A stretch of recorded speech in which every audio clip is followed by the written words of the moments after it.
Bonjour à tous, un beau soleil aujourd'hui dans la région, ça va continuer comme ça. Demain, toujours un temps très ensoleillé avec 22 degrés. Et ce week-end, on attend quelques nuages, mais rien de bien méchant. Le temps devrait rester très agréable dans l'ensemble. On commence notre journal par ces images d'un incendie qui s'est produit hier au café L'Impérial, boulevard Lafayette à Calais. Cet établissement installé depuis 28 ans a été entièrement détruit en quelques heures. Heureusement, pas de victimes à déplorer. Toutefois, 2 pompiers ont été blessés et hospitalisés. Dans l'immeuble voisin, la résidence La Désirade, 6 personnes âgées ont été évacuées. Le feu s'est également propagé dans un entrepôt mitoyen inoccupé ainsi que dans 2 commerces voisins. Selon les premiers témoignages, les propriétaires du café n'étaient pas sur place lorsque le feu a démarré. A priori, cet incendie serait dû à un problème électrique. Louis Caillé a récolté le témoignage d'une des commerçantes de la rue Lafayette. Tout est parti déjà hier au début d'après-midi. Il y a eu une surtension électrique et donc Enedis a travaillé sur le boulevard. Cette nuit, on a entendu, nous, les pompiers.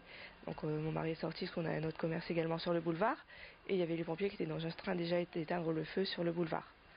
Moi, je suis arrivée ici à 9 heures et les pompiers étaient déjà sur place.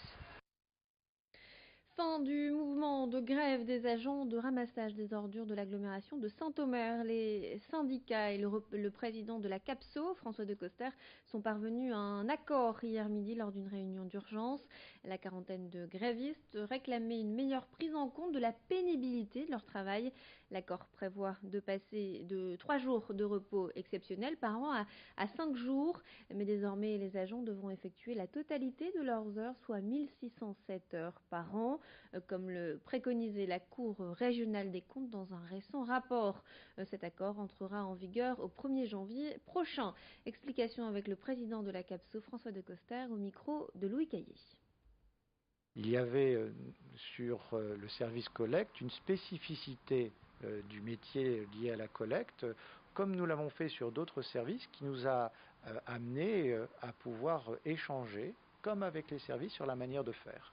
Pour le service collecte, c'est donc d'arriver aux 1607 heures de la durée réglementaire du temps de travail, en ajoutant 18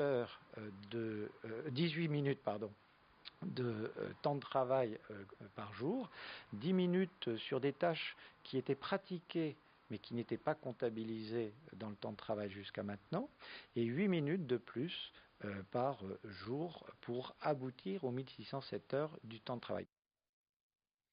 La maladie de Parkinson est au cœur des préoccupations du CHR de Lille. Le centre hospitalier souhaite mettre tout en œuvre pour que le parcours médical du patient se déroule le mieux possible. Je vous propose de regarder ce reportage signé Xavier Silly.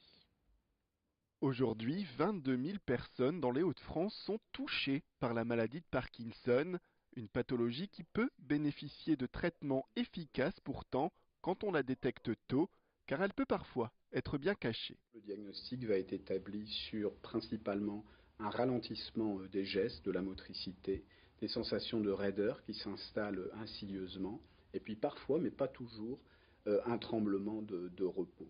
C'est une maladie donc qui va s'exprimer par des troubles moteurs, mais aussi par bien d'autres symptômes que l'on qualifie de non moteurs et qui sont extrêmement divers. Par exemple, un changement de comportement, un certain degré d'anxiété, une perte de motivation, voire une tristesse de l'humeur, une perte de l'odorat, des troubles du sommeil. Le CHRU de Lille est l'un des 25 centres experts en France à développer la recherche, l'enseignement et les soins face à cette maladie.